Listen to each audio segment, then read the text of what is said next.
এখন সবকিছু ডিপেন্ড করতেছে আনচেলত্তির উপর না, মার্কিনিসের উপর। সে যদি ব্রাজিলের পক্ষে খেলে তাহলে ব্রাজিল জাপানের থ্রেটটা পার করে ফেলবে। আর যদি সে ব্রাজিলের বিপক্ষে চলে যায়, কারণ যে মাঝে মধ্যে চলে যায়, পিএসজির বিপক্ষে চলে যায়, ব্রাজিলের বিপক্ষে চলে যায়, সেই ক্ষেত্রে যে ব্রাজিল পাহাড় খেলা হবে একেবারে। আমরা সবাই মোটামুটি জানি যে এবারে বিশ্বকাপে ব্রাজিলের খেলা কার সাথে পড়ছে। এই শালা তোর ফোনটা এরকম করতেছে কেন, ডিস্টার্ব করতেছে কেন? হ্যাঁ, দূরে রাখ। আচ্ছা, যেটা আমরা যেখানে ছিলাম ওগুলা কিছু না, ওগুলো আপনারা ইগনোর করবেন। আচ্ছা, ব্রাজিলের সাথে কার খেলা পড়ছে আমরা সবাই মোটামুটি জানি যে জাপানের সাথে খেলা পড়তেছে। এখন এই ব্রাজিল জাপানের সাথে ওয়ার্ল্ড কাপের আগেই কিন্তু একটা ম্যাচে হাইরা গেছে ৩-২ গোলে, সেটা আমরা সবাই জানি। আর বর্তমান সাম্প্রতিক সময় জাপান যেভাবে আসলে খেলতেছে, জাপানের খেলা কিন্তু আসলে দুর্দান্ত এবং ওয়ান কাইন্ড অফ তারা আসলে নিজেদের দেশে মেশিন ক্রিয়েট করতেছে। তাদের প্লেয়ারগুলো আসলে মানুষ না, তারা আসলে মেশিনের মতো খেলা ট্রাই করতেছে। কারণ নেদারল্যান্ডসের বিপক্ষে ম্যাচটা যদি আমরা দেখি যে ২-২ গোলের যে একটা ড্র হয়েছে, অসাধারণ খেলছে। আর সেই জায়গাতে ব্রাজিলের খেলা কিন্তু প্রথম ম্যাচে মরক্কোর বিপক্ষে কেমন খেলছে আপনারা সবাই দেখছেন। তার পরের ম্যাচটাতে ব্রাজিল অবশ্য হাইতির বিপক্ষে জিতছে, কিন্তু ওই একটা কথা আছে না যে মশা মেরে বুনো উল্লাস, ওই উল্লাসটা আমার পছন্দ হয়নি পার্সোনালি। কারণ ব্রাজিল জিতছে কিন্তু খুব ভালো খেলে যে জিতছে এমনটা না। কিন্তু লাস্ট ম্যাচ অর্থাৎ স্কটল্যান্ডের বিপক্ষে যে ম্যাচটা খেলছে সেই ম্যাচে আসলে খেলাটাও সুন্দর ছিল এবং ব্রাজিলের যে বারংবার অ্যাটাক বা বারংবার যে একটা প্রেসের একটা বিষয় ছিল সেটা কিন্তু ব্রাজিল করছে এবং ব্রাজিলের যে ভিনিসিয়াস সে তার নিজের ছন্দটাকে খুঁজে পাইছে। মূলত এই পুরো ব্রাজিল টিমটাকে না আসলে আনচেলত্তি এখন একটা শেপের মধ্যে নিয়ে আনার মোটামুটি কাছাকাছি চলে আসছে। এখন সেই ধাপেরই পরবর্তী একটা ধাপ হচ্ছে জাপান। এই রাউন্ড অফ 32 হতে পারে ব্রাজিলের জন্য একটা বড় একটা ভাগ্যের নির্ধারণ। তো আমার সাথেই মুহূর্তে আছে আমার সেই ছোট্টবেলার বন্ধু, আমার দুষ্টু মিষ্টি বন্ধু, আমার বড় আর্জেন্টাইন ফ্যান এবং যে মনে করেন যে আপনার ওই মেসির হ্যান্ড অফ গডকেও সে মনে করে যে এটা একটা বড় জিনিস। আবার 2000 কাতার বিশ্বকাপে যা হয়েছিল ওইটাও একটা বড় এটা তুই কি জিনিস। বললি ভাই? আচ্ছা ঠিক আছে, যাই হোক, তো আমি আমার বন্ধুর কাছে যাচ্ছি। বন্ধু, তুমি বলো যে এবার ব্রাজিলকে নিয়ে আসলে তোমার কি মতামত? না বন্ধু, তুমি তার আগে কই, এটা কি কইলা? আমি কি আর্জেন্টিনা, আমি কি ভুল কিছু বলছি? আর্জেন্টিনা হাত দিয়ে গোল দেয়।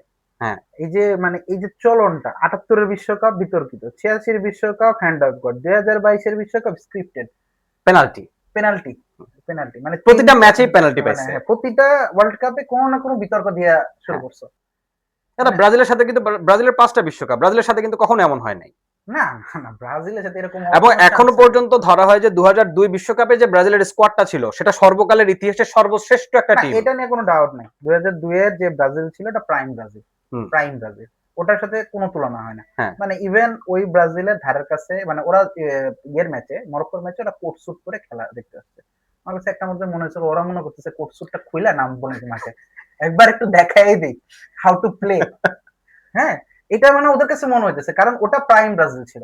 এখন ব্রাজিলের বিষয়ে চলে আসি। ব্রাজিল মরক্কোর সাথে যে খেলাটা খেলছে ওটা তো খুব একটা বেশি ওদেরকে ভালো লাগে না। প্রচুর পরিমাণ মিডফিল্ডে বল মিস করছে, পাকেতা তো বল পায়ে রাখতে পারে নাই, প্রচুর বল মিস করছে।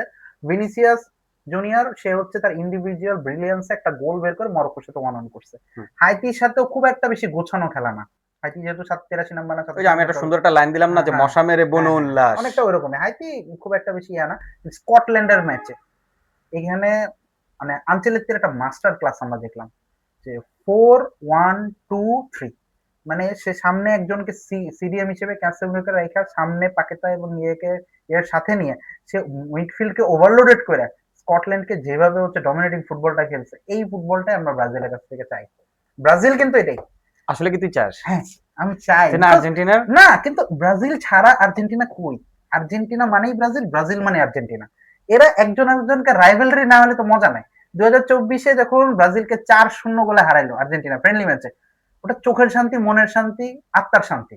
এই শান্তি কোথাও মানে পাবো এই না। শান্তিটা তো একবারই হয়েছে। এর আগে যতবার ব্রাজিলের সাথে আর্জেন্টিনার খেলা হয়েছে ম্যাক্সিমাম টাইমে কিন্তু না না না, আর্জেন্টিনাকে একদম মানে 2019-এর পরে আর আর্জেন্টিনা 19-এর পরে সাম্প্রতিক বলতে গেলে হারে এটা নাই। এই যে মাত্র 2019 থেকে 2026 তার আগের ইতিহাসগুলো একটু ইতিহাস, বলো। না তার আগের ইতিহাসে যাইতেছি না, আমি ও 2019 আচ্ছা, থেকে তুমি বলতেছি। খালি 2019 থেকেই হ্যাঁ, দেখবা। কারণ হ্যাঁ হ্যাঁ 2019 থেকে হ্যাঁ হ্যাঁ আর্জেন্টিনা যে হ্যাঁ ট্রানজিশন, হ্যাঁ হ্যাঁ এরপর আর আর্জেন্টিনা ব্রাজিলের সাথে হারার কোনো নাম নেই। হ্যাঁ। এখন ব্রাজিলের হারার কোনো নাম নেই, কিন্তু আমরা এখানে ভুলে যেতেছি একটা দলের কথা, সেটা হচ্ছে জাপান। এক্স্যাক্টলি। নেদারল্যান্ডের সাথে 2-2, তিউনিসিয়ার সাথে 4-0 এবং সুইডেনের সাথে 2-1। এবং যেটাতে জাপানকে মানে জাপানের প্লেয়ার গুলোর বয়স না 33 বছর ভাই, লিটারালি 33 বছর। আমার আর ওর বয়স মনে হয় প্রায় 30-31 বছর বয়স। আমরা দুজন যদি 100 মিটারে দৌড় লাগাই তাহলে আমরা অলরেডি হাফ ওয়েতে শেষ হয়ে যাবো। আমরা তো আসলে ওইরকম যোগ্যতা নাই, জন্য আমরা ওদেরকে নিয়ে কথা বলি আর ওরা মাঠে লেগে কাঁপায়, ওরা বিশ্ব কাঁপায়। জাপান এই ম্যাচে ব্রাজিলের পায়ে দিয়েই বল খেলবে, ব্রাজিলের পায়ে বল রাখবে, ওরা খেলবে শুধুমাত্র গ্যাপে, স্পেসে স্পেসে দেখা যাবে ঠাস করে একটা রান নেবে, দুম করে ঢুকে যাবে, একটা ফ্রি স্পেস রান ক্রিয়েট করবে, করে গোল বের করার চেষ্টা করবে। কিন্তু এই জাপানের সাথে 2025 সালে আমি যদি খুব মিস না করি, খুব একটা বেশি আগস্ট অক্টোবরের দিকে মানে জাপানের সাথে ব্রাজিলের একটা খেলা হয়েছিল। না না, এটা সাম্প্রতিক। সাম্প্রতিক আনচেলত্তি তখন কোচই ছিল, এবং সেই ম্যাচে জাপান 3-2 এবং ওই ম্যাচটাতে একটা মজার বিষয় হচ্ছে ব্রাজিল কিন্তু প্রথমে আগে গেছে, হ্যাঁ তারপরে গিয়ে জাপান 3টা দিছে। 3-2 যদিও ওই ম্যাচটা পরে আনচেলত্তি একটা কথা বলছিল যে আমার হারাটা কোনো বড় বিষয় না, আমার টিমটাকে আমি খুঁজে পাইতেছি কিনা আমার সেটা বড় বিষয়। এখন হারতেই পারে, কারণ আমার টিমই এখন পর্যন্ত সিলেক্ট হয় নাই। এটা ছাড়াও ফ্রান্সের বিপক্ষে একটা ম্যাচ খেলছিল, আপনারা সবাই সেটা জানেন, সেটাতে 2-1 গোলে কিন্তু ব্রাজিল হাইরা গেছে। ওই ম্যাচটাতেও কিন্তু আসলে আনচেলত্তি একই কথা যে আমার খেলা নিয়ে আমার কোনো ইয়ে নেই, আমার খেলাটা হচ্ছে কেমন আমি সেটা দেখতেছি, আর আমি আমার টিম গুছানোটাকে প্রায়োরিটি দিচ্ছি। এবং আমার মনে হচ্ছে যেটা যে উনি মরক্কো, দেন হাইতি, আর আমার মনে হচ্ছে যে স্কটল্যান্ডের এই ম্যাচটা দিয়ে হয়তোবা তিনি তার একটা যে টিম, যে টিমটাকে কিভাবে খেলাইতে হবে বা কোন ফরমেশনে খেলাইতে হবে, কিভাবে একটা টিমকে বারবার প্রেস করা যায়, আক্রমণ করা যায়, কিভাবে ডিফেন্সটাকে ক্লিয়ার রাখতে হয়, সবকিছু মিলাইয়া উনি একটা মাস্টার ক্লাস একটা আইডিয়া তৈরি করতেছে, এবং যেটা এবার কিন্তু জাপানের বিপক্ষে তিনি কাজে লাগাবে। এটা হচ্ছে কি মানে ওর কথাটা শুরুর দিকে শুনে কলিজাটা জ্বলে গেছে, জাস্ট পুড়ে গেছে রে। ওই যে কথাটা তুললাম যে 3-2 হারছে, জাস্ট যেটা পুড়ে গেছে, যে আনচেলত্তি খুঁজতেছে, ডেফিনেটলি আনচেলত্তি টিম খুঁজতেছে, ওর ড্রিম টিমটা এখনো পায় নাই। কারণ 75 মিনিট পর যখন নেইমার মাঠে নামে স্কটল্যান্ডের বিপক্ষে, বাই দ্য ওয়ে নেইমার কিন্তু 3 বছর পর, তোর 3 বছর পর 981 দিন। 981 দিন পর সে হচ্ছে মাঠে নামছে। নামার পর 75 মিনিট পর কিন্তু অন্যরকম একটা ব্রাজিল পাওয়া যাচ্ছে, কারণ ক্রিয়েটিভিটির দিক থেকে, মিডফিল্ড কন্ট্রোলের দিক থেকে, অ্যাটাকের দিক থেকে, আমরা সবাই জানি attack is the best defence. 13 থেকে 14 মিনিট মাঠে ছিল, আর এর মধ্যে সে 3টা চান্স ক্রিয়েট করছে। 3টা চান্স ক্রিয়েট করছে, এবং এটা কিন্তু আসলে মানে খুব যে হাইলাইট হচ্ছে এমনটা না, কিন্তু ওর যে পাসগুলা বা এত বছর পর একটা প্লেয়ার মাঠে ফিরা যেভাবে আসলে নিজেকে চেনাইছে, আনবিলিভেবল। আমি চমৎকার রূপে ডাইহার্ড আর্জেন্টাইন ফ্যান, কিন্তু আমি নেইমারের বিপক্ষে না, কারণ আমি বার্সেলোনারও ফ্যান। আমি বার্সেলোনায় জানি যে উইদাউট মেসি 2015-16 সিজন ছিল মনে হয়, ওই সময় উইদাউট মেসি 2 মাস নেইমার টান দিয়ে নিয়ে গেছে বার্সেলোনাকে উইদাউট এনি কোয়েশ্চেন, এবং কেউ বুঝেও নাই যে বার্সেলোনা খারাপ ফর্মে আছে, মেসি নাই, কারণ নেইমার সেখানে আছে, ওই ক্রিয়েটিভিটিটা আছে। তো ব্রাজিলের কাছে এখন নেইমার আছে, দেখতে হবে জাপানের ক্ষেত্রে নেইমার কতটা ফিট থাকে। যদি ফিট নেইমারে নাও পাওয়া যায়, 40 মিনিট নেইমারকে পাওয়া গেলো এনাফ জাপানের বিপক্ষে 2-3টা গোল বের করা। কিন্তু প্রবলেম হচ্ছে ব্রাজিলের, যে ব্রাজিল ধৈর্য হারা, সহ্য হয় না। যেমন হচ্ছে 2022 সালে একটা গোল করার পর আর একটা গোল খাওয়ার মধ্যে গ্যাপ ছিল মাত্র 4 মিনিট, মানে 4 মিনিট সহ্য হয় না ব্রাজিলের গোলটা দেওয়ার পর।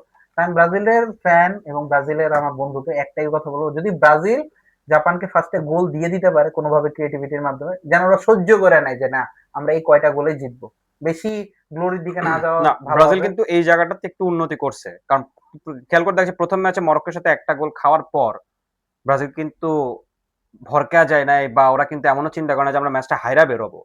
তবে ওই দিন খেলাটার শুরু থেকে একটা জিনিস মনে হচ্ছিল যে ব্রাজিল হয়তোবা এই ম্যাচটা, আমার পার্সোনালি মনে হচ্ছিল যে ব্রাজিল হাইরা যাবে, কারণ মরক্কোর সাম্প্রতিক অবস্থা বা সাম্প্রতিক পারফরমেন্স সবকিছু বিবেচনা করে মনে হয়েছিল। কিন্তু ভিনিসিয়াস জুনিয়র, আনচেলত্তির বলতে গেলে একনিষ্ঠ শিষ্য, আনচেলত্তি সব থেকে আদরের বালক, এবং বলতে গেলে ওয়ান কাইন্ড অফ আনচেলত্তির পুত্র। আনচেলত্তি ওকে কিন্তু রিয়াল মাদ্রিদে আসলে Ancelotti after before Ancelotti Vinicius কিন্তু ওইরকম কোনো একটা নিজের পারফরমেন্স বা কোনো ইয়ে ছিল না, বাট আফটার আনচেলত্তি যখন আসছে এই ছেলেটারে, এই কি বলবো আমি, এই কালো মানিক, বা পেলেকে তো কালো মানিক বলা হতো, কিন্তু বর্তমান যুগে আমরা কিন্তু ওকে কালো মানিক বলতে পারি। সো এই কালো মানিককে কিন্তু আসলে এই আনচেলত্তি একটা মাস্টার ক্লাস পর্যায়ে নিয়ে গেছে, এবং একক ব্রিলিয়ান্স দেখাইয়া কিন্তু সে মরক্কোর বিপক্ষে যে গোলটা করছে, গোলটা কিন্তু চমৎকার একটা গোল করছে, এবং এরপরে আসলে খেলাটার মধ্যে থাকার মধ্যে একটা গোল করছে। এরপরে কিন্তু আসলে আর মানে কোনো গোল খুব একটা সুযোগ পায়ও নাই। আর অ্যালিসন বেকার, যদি আমি একটু স্পেশালি তারে নিয়ে বলি, ও প্রত্যেকটা ম্যাচে যে দেখবেন যে বেশ কয়েকটা সেভ দিছে, মারাত্মক মারাত্মক সেভ দিছে। অ্যালিসন বেকার নাম্বার ওয়ান গোল, ঠিক আছে, যদিও এমিলিয়ানো মার্টিনেজ থেকে নয়, এমিলিয়ানো মার্টিনেজকে আমি আর্জেন্টাইন সাপোর্টার না হইলেও আমি এমিলিয়ানো মার্তিনেজ এবং মেসির বড় ভক্ত, কারণ এমিলিয়ানো মার্তিনেজ ওয়ার্ল্ড কাপের ফাইনালে 2022 ওয়ার্ল্ড কাপের ফাইনালে যেটা ঠেকাইছে, এটার জন্য মানে তাকে মানে কি বলবো, আর্জেন্টিনার উচিত যে তার একটা স্ট্যাচু বানায় রাখার, কিন্তু ওখানে আর্জেন্টিনা কিন্তু তার স্ট্যাচু বানাচ্ছে না, বানাচ্ছে মেসির। এটাই আমার কষ্ট। না না, এখানে অ্যালিসন বেকার আর হচ্ছে এমিলিয়ানো মার্টিনেজ দুই টাইপের গোলকিপার। হুম। এমিলিয়ানো মার্টিনেজ একজন পেনাল্টি স্পেশালিস্ট গোলকিপার, পেনাল্টিতে সে টপ, এটা নিয়ে কোনো ডাউট নেই। অ্যালিসন বেকার পায়ের গোল, স্পেশালি পা দিয়ে খেলার যে গোলকিপার গুলা, তারপরে হচ্ছে শট অন টার্গেট গুলো যেভাবে ঠেকাবে, অ্যালিসন বেকার এটাতে must. Alisson Becker one of the top goalkeeper, এটা নিয়ে কোনো ডাউট নেই আমার।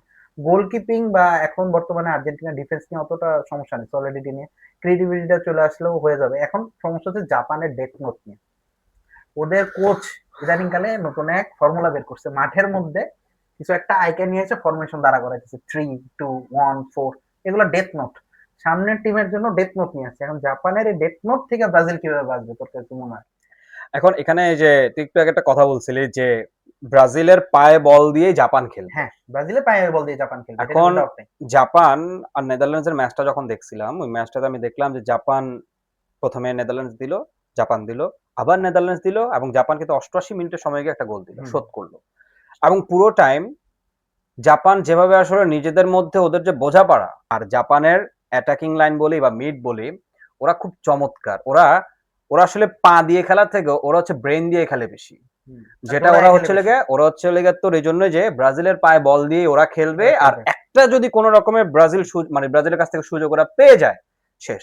আর যদি ওরা যদি ফার্স্টে গোল যদি দিয়ে দেয়, আর ওই যেটা বললে যে ব্রাজিল যদি আসলে যদি গোল মানে খালি শোধ করার জন্য যদি বারবার উপরে উঠে আসে, আমি ড্যাম শিওর ব্রাজিলের জন্য এই ম্যাচটা অনেক বেশি টাফ হয়ে যাবে। আর ব্রাজিল করছিল জার্মানির সাথে 2022 সালে একই কাজ করছিল জাপান। এক্স্যাক্টলি। এখন এই যে মেইন বিষয় হচ্ছে যে তোর ব্রাজিলের যে বর্তমান ডিফেন্স, গ্যাব্রিয়েল কিংবা মার্কুইনস কিংবা এখান দিয়ে তোর আরো যে দুজন আছে, এরা কিন্তু বেশ ভালো। কিন্তু প্রবলেমটা হচ্ছে যে এর আগের বিশ্বকাপে আমরা দেখছি যে মার্কুইনসের একটা ভুলের কারণেই কোয়ার্টার থেকেই বিদায় নিল। আচ্ছা, এমনকি প্রতিবারে কিন্তু আসলে ডিফেন্সের ভুলের কারণেই ব্রাজিল বিগত সময়টা ধরে, সেই 2014 কথা আমরা বাদ দেই, ওইবার তো একটা আসলে মানে এই 7 আপের ইয়া থেকে কলেজে বঞ্চিত হব, এটা আসলে জানি না। এটা বারবার আসতেছে, যেখানেই যাচ্ছি এই হলুদ জার্সিটা পরে সেখানেই শুনতে হয় 7 আপ, ভাই 7 আপ খাবেন, শুনতে কষ্ট লাগে। তো আলটিমেটলি যেটা বলছিলাম যে জাপান কিন্তু অবশ্যই সেই একটা জায়গায় মানে ট্রাই করবে যে ওদের কোনো একটা ডিফেন্সের যদি ভুল ওরা বের করে ফেলতে পারে, খবর আছে। এই জায়গায় আমার কাছে মনে হচ্ছে ব্রাজিলের সব থেকে স্ট্রং এবং দুর্বল পয়েন্ট হচ্ছে মার্কিউনিস। মার্কিউনিস এই লোকটা খুবই রহস্যময় একটা লোক। এবার যদি কেউ চ্যাম্পিয়ন্স লিগের ফাইনাল দেখে থাকে, তাহলে কাই হাভার্টস যে ফার্স্ট গোলটা করলো আর্সেনালের হয়ে, ওটা মার্কিউনিসের কারণেই সম্ভব হয়েছে, কারণ পাঁচটা মার্কিউনিসই তৈরি করে দিছিল কাই হাভার্টসকে। মানে এটা খুব ইন্টারেস্টিং পার্ট যে মার্কিউনিসই তৈরি করে দিছে কাই হাভার্টসকে গোলটা, এবং কাই হাভার্টস গোলটা দিছে। তারপরে পিএসজি ফাইনালে তো ট্রাইবেকারে যেভাবে হোক চ্যাম্পিয়ন্স লিগটা দিচ্ছে। এই মার্কিউনিসই কিন্তু ব্রাজিলের মানে যে মূল ডিফেন্সটা, এটা কিন্তু সামলায়, এবং সে হচ্ছে ডিফেন্সটাকে ইয়ে করে রাখে। আবার তার কারণেই ব্রাজিল গোল খায়। তো আসলে মার্কিউনিস ওই ম্যাচে কি করবে সেটা মার্কিউনিস নিজেও জানে না, যে সে কি করতে পারে। ম্যাচ ডুবাইও দিতে পারে, অথবা সে ম্যাচ উঠাও নিতে পারে, এটা তার উপর ডিপেন্ড করে। তবে ব্রাজিলের যে গ্যাব্রিয়েল, তবে আমার যেটা মনে হয়, আনচেলত্তি আসলে সব শর্ট যে টার্ম, মানে ও তো ম্যানেজারিয়াল দিক থেকে বিশেষ করে ম্যান ম্যানেজমেন্ট, টেকনিক্যাল ম্যানেজমেন্ট না, এই সকল শর্ট টুর্নামেন্ট গুলো খুব ভালো বের করতে পারে। এক্স্যাক্টলি, আনচেলত্তি খুব ভালো বের করতে পারে। এখন জাপানের সাথে একটা ফ্রেন্ডলি ম্যাচ গেছে, প্লেয়ার দেখতে পারে, অনেক কিছু হয়, ওই পরিসংখ্যানের খুব একটা কাজে লাগবে না। আনচেলত্তি এখানে ওদের ব্যাপারে বরং আরো ভালো জেনেই হচ্ছে টিম সেট করবে। জাপান যদিও হচ্ছে একটা অঘটন ঘটাতে চেষ্টা করে, তবে আমার কাছে মনে হচ্ছে না রাউন্ড অফ 32 তে ব্রাজিল, এইবারের ব্রাজিল অন্তত পক্ষে বিদায় নেবে। স্কটল্যান্ডের ম্যাচ দেখার পর ওরা যেভাবে হচ্ছে ঘুরে দাঁড়াচ্ছে ব্রাজিল, সবকিছু এখন আসলে ডিপেন্ড করতেছে আনচেলত্তি কিভাবে আসলে টিমটাকে ম্যানেজ করে। আর জাপানের বিপক্ষে ম্যাচে যদি নেইমারকে কি আসলে প্রথমার্ধে রাখা হবে কিনা, এটা আসলে আমিও নিশ্চিত না, আর আমার মনে হয় রাখা হবে না। ওকে নামাইলেও সেই প্রথমার্ধের পরেই নামাবে, কারণ মোটামুটি আমার যদি বাম পাশে ভিনিসিয়াস, ডান পাশে রায়ান আছে, আর মাঝখানে কিন্তু মোটামুটি ম্যাথিউস কুনহা এমনই একটা প্লেয়ার, সে মিডেও খেলতে পারে, সে স্ট্রাইকিংও খেলতে পারে, সে নিচে, মানে এই প্লেয়ারটাকে কেন প্রথম ম্যাচে নামায় নাই বা এটা আমার এখন যেহেতু অতীত প্রশ্ন, এটা নিয়ে আমার কোনো ভাবার দরকার নাই, কিন্তু এই ছেলেটা, এই খেলোয়াড়টা প্রত্যেকটা ম্যাচে কিন্তু নিজেকে দেখাচ্ছে মাতিস কোনা কিন্তু মারাত্মক মারাত্মক, একটা এবং মানে সে সে সে কিন্তু কিন্তু চমৎকার খেলতেছে, এবং সে সে কিন্তু ডিফারেন্সটা মেক করতে পারে, কারণ কি সে ড্রপ ডাউন করে,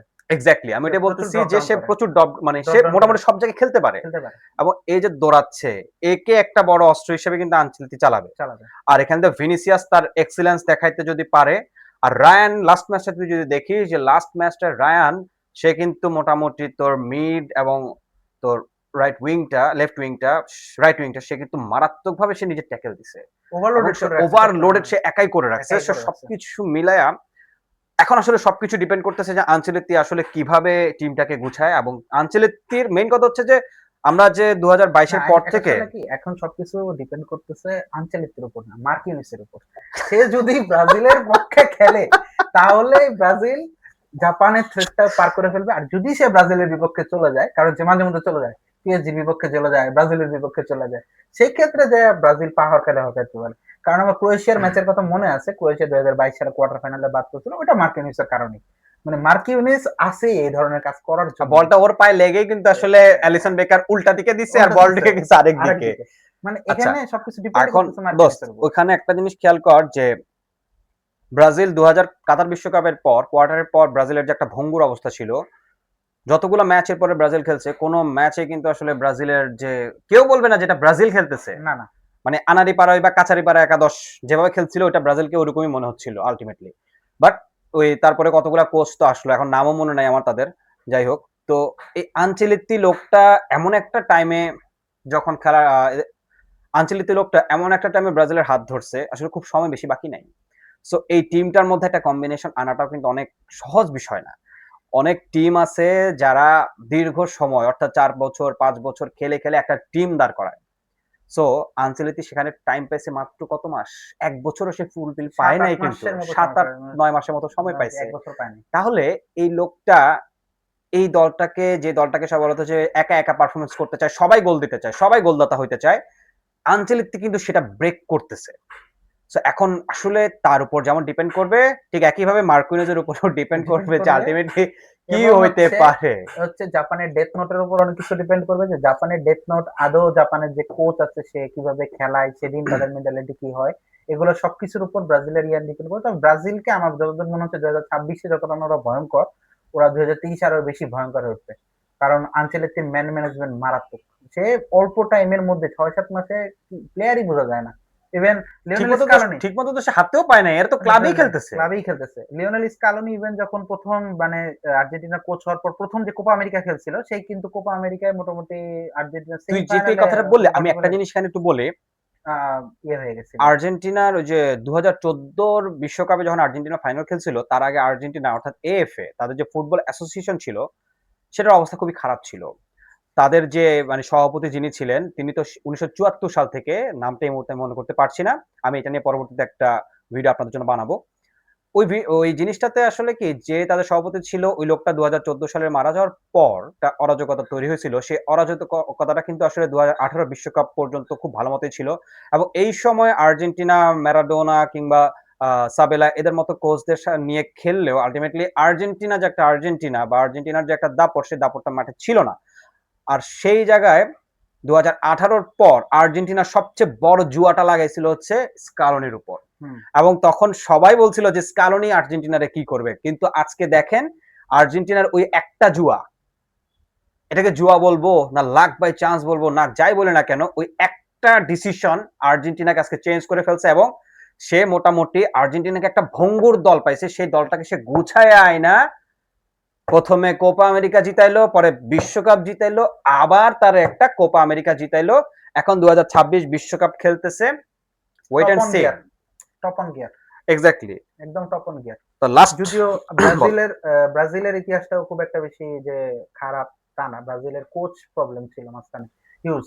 কারণ পিটের অধীনে ব্রাজিল তো ভালোই খেলতেছিল, কিন্তু ফাইনাল গুলা ট্র্যাক করতে পারতেছিল না, স্পেশালি ফাইনাল, তারপরে বিভিন্ন ধরনের কোয়ার্টার ফাইনাল, সেমিফাইনাল, এগুলো খুব একটা বেশি ট্র্যাক করতে পারতেছিল না। তো ওই জায়গা থেকে ব্রাজিলের জন্য এটা একটা জুয়া, যে ব্রাজিল প্রথমবার ব্রাজিলিয়ান কোচ ছাইরা একজন ইতালি কোচকে হচ্ছে ওরা হায়ার করছে আনচেলত্তিকে। আনচেলত্তির একটা ফেমাসিটি হচ্ছে আনচেলত্তি যেই ব্রাজিলিয়ান প্লেয়ারকে খেলাইছে বা কোচিং করাইছে তার অধীনে, inter Milan, AC Milan, even হচ্ছে রিয়াল মাদ্রিদে, সেই সোনা ফলছে। এখন সেই জায়গা থেকে আনচেলত্তির উপর অনেক কিছু ডিপেন্ড করবে। তবে আনচেলত্তি 2026-এ ব্রাজিলকে নিয়ে যতদূর যাক না কারণ এটা ব্রাজিলের জন্য বোনাস পয়েন্ট আমি মনে করি, কারণ 2030টা হচ্ছে আনচেলত্তির মূল টার্গেট, এবং সেখানে ব্রাজিল একটা অন্যরকম ব্রাজিল। তবে আমরা জাপান আর ব্রাজিলের ম্যাচে আশা করব দুই কোচ এবং সব প্লেয়ার, বাকি 22 জন মানে 21 জন বাদে মার্ক ইউনিসের উপর আমাদের একটা আলাদা নজর থাকবে। যদি মার্ক ইউনিস একটা কিছু দেখা দেয় তাহলে ব্রাজিল এবং আর্জেন্টিনার ম্যাচ সেখানে ডিসাইড হয়ে যাবে।